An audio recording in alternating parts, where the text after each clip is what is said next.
Assalamualaikum, selamat malam Pak Rian. Waalaikumsalam, selamat malam Bu Yulis. Ya, apa kabar Pak Rian?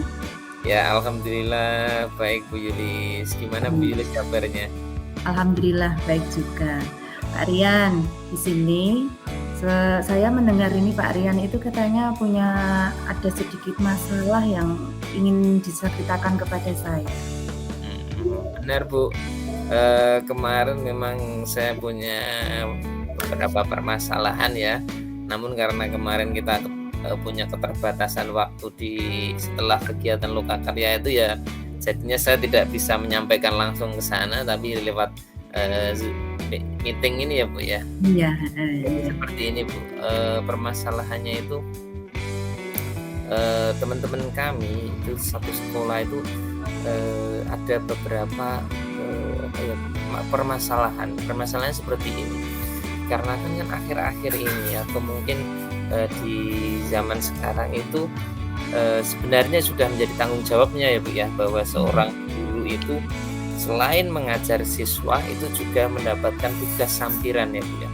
Ada yang menjadi bendahara bos, ada yang menjadi aset, kemudian yang mengurusi barang habis pakai atau dipudik dan lain sebagainya. Nah, dari beberapa tugas sampiran itu ternyata teman-teman saya itu memiliki sebuah pola pikir bahwasanya dengan banyaknya tugas yang diemban mereka itu mengakibatkan proses belajar mengajar yang dilakukannya dengan siswa itu jadi kurang optimal Bu, jadi kurang maksimal atau mungkin malah terganggu ya, karena memang banyaknya kegiatan yang menjadi tugas dan beban Bapak Ibu guru itu, sehingga ini yang mungkin akan saya sharingkan kepada Bu Yulis nanti seperti itu Bu. Jadi permasalahannya ya itu tadi, ada banyaknya tugas administrasi sebagai seorang guru sehingga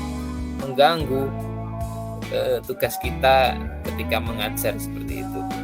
Iya Pak Rian. Jadi karena memang guru itu sekarang terlalu banyak tugas sampiran ya Pak Rian. Memang kalau di guru SD itu memang semua dikerjakan oleh guru, merangkap TU dan yang lain-lain. Yeah. Jadi teman-teman Pak Rian itu jadi kurang fokus dalam tugas pokoknya, ya itu mengajar seperti itu nggih Pak Rian nggih, karena ya, lebih sekali Bu. Karena lebih mengerjakan administrasi yang lain dibanding mengajarnya sendiri. Itu mungkin itu lebih banyak ke administrasinya, seperti itu nggih Pak Rian. Ya benar sekali Bu. Nah, dari masalah Pak Rian itu nanti kira-kira apa setelah kita berdiskusi itu yang Pak Rian inginkan dari hasil diskusi nanti? Dari hasil diskusi ini ya Bu ya, saya itu menginginkan nanti ketika sosok guru itu kan memang kita mempunyai kewajiban yang lebih mulia sesuai dengan filosofi Ki Hajar Dewantara, bahwasanya kita itu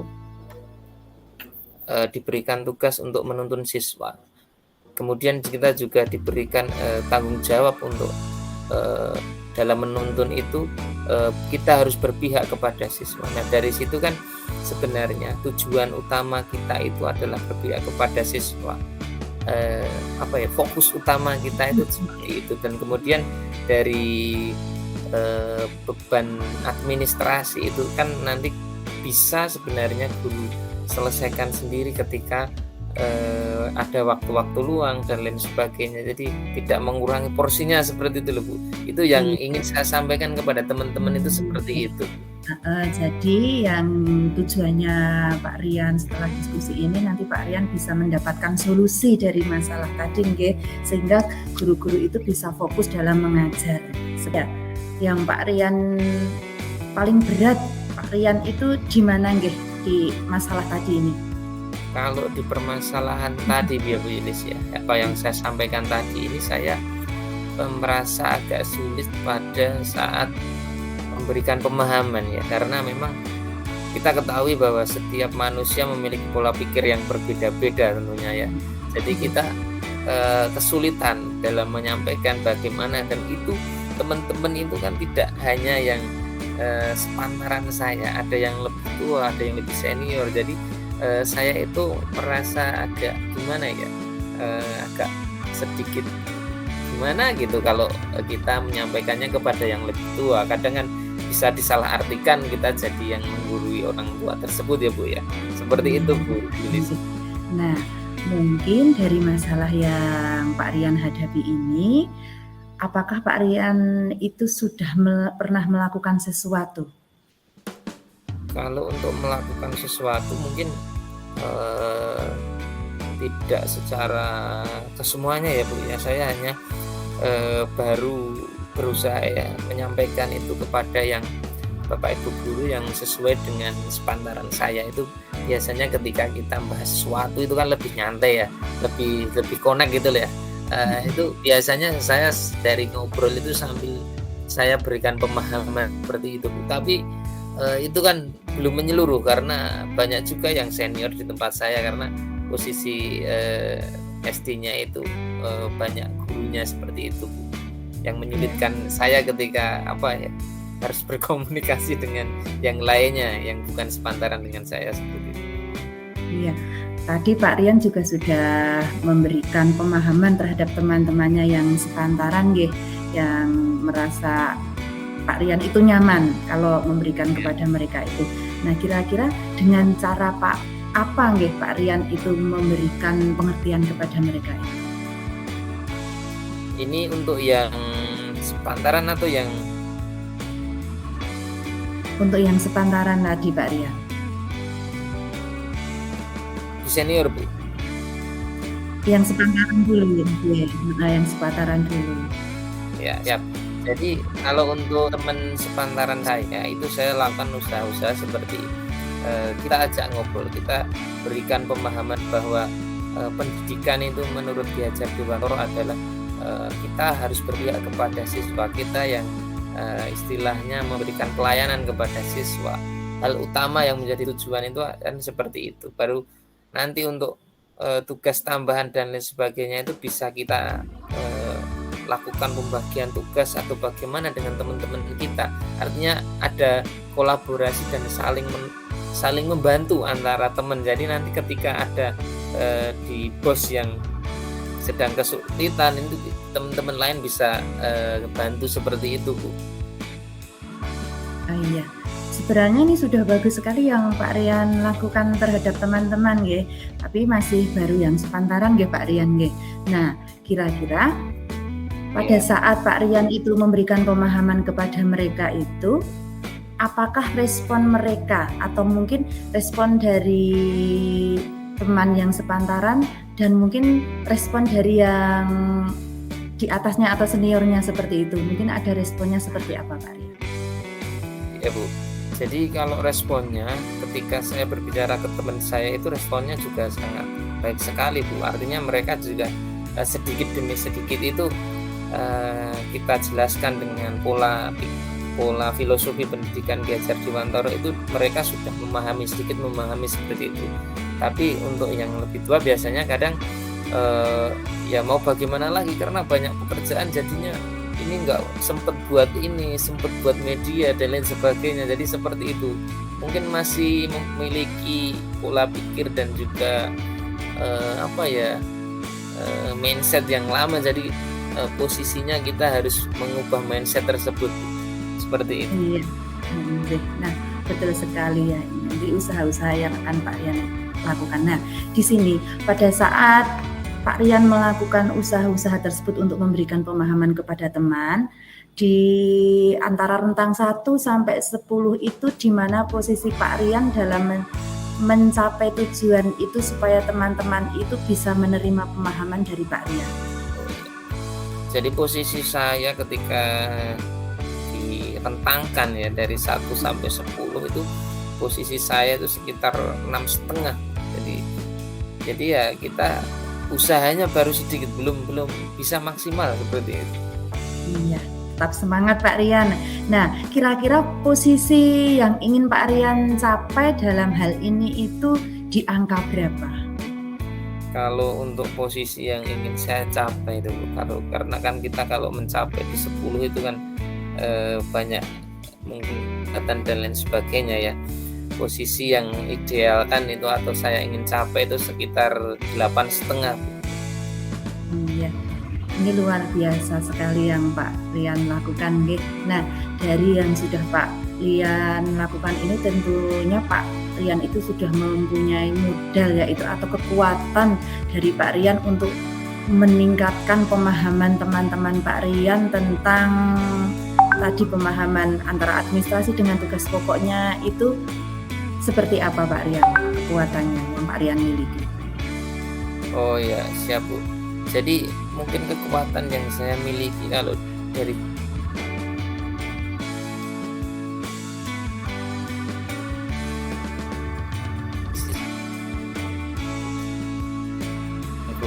jadi posisinya itu kalau untuk mengajarnya bagaimana dan lain sebagainya, alhamdulillah saya sudah nakal tentang itu. Kemudian di sini yang menjadi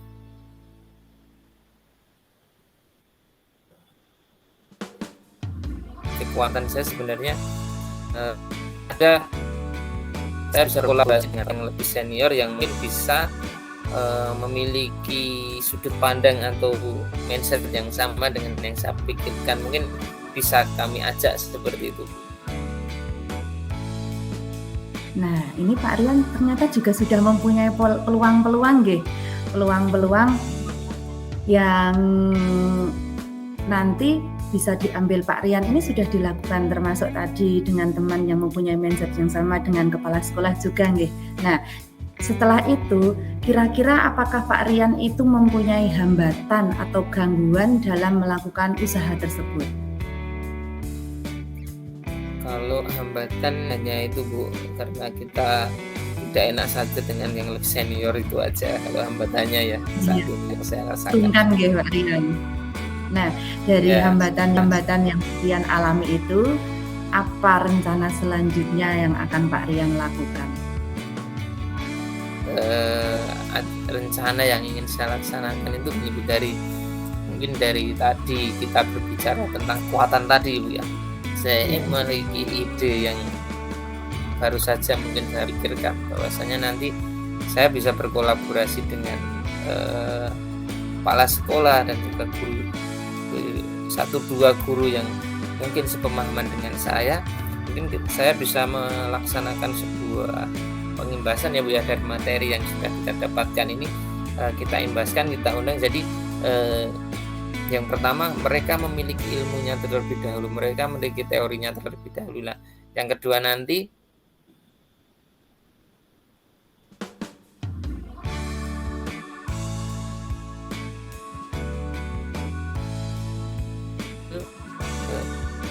Ibu agar nanti apa teman saya yang kenapa berpikiran seperti itu dan lain sebagainya itu bisa kami gali alasannya seperti itu.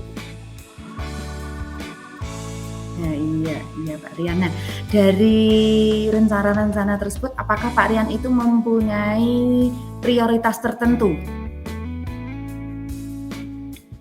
Kalau untuk prioritas di saat ini berarti saya hanya memprioritaskan dukungan dan kerjasama dari kepala sekolah terlebih dahulu untuk saat ini. Iya. Nah, untuk agar prioritas yang Pak Rian itu nanti berhasil, kira-kira Pak Rian itu mempunyai strategi apa? Kalau untuk strategi kita bisa menerapkan kayak pendekatan ya tentunya. Kita bisa bangun komunikasi, kita dalam berbicara kita juga harus memiliki pilihan kata yang tepat ya. Jadi mungkin dengan mengajak dengan kata-kata yang mungkin lebih diperhalus lagi itu mereka itu bisa melaksanakan apa yang kita minta tanpa tersinggung seperti itu. Iya, benar sekali Pak Rian. Nah, di sini dari usaha-usaha atau rencana-rencana Pak Rian itu, apakah Pak Rian itu mempunyai target atau jangka waktu? Kalau untuk target jangka waktu, karena ini menyangkut dengan pemikiran seseorang ya tentunya kita memerlukan waktu yang mungkin lebih lama daripada saat kita memberikan materi saja ya Bu ya. Nah, jadi Iya, untuk jangka waktunya mungkin saya berikan rentang dari akhir semester ini, seperti itu Bu. iya Pak Rian, tetap semangat ya. Nah, dari usaha-usaha yang Pak Rian lakukan tadi, ukuran keberhasilan dari rencana Pak Rian tersebut itu apa? Kalau untuk ukuran yang saya rencanakan itu yang pertama kita bisa membangun kolaborasi dengan kepala sekolah dan teman-teman yang punya mindset yang sama itu yang pertama terlebih dahulu. Kemudian yang kedua semua teman-teman baik itu yang sudah senior dan lain sebagainya itu memahami bahwasanya kita itu mempunyai tugas pokok yang lebih mulia daripada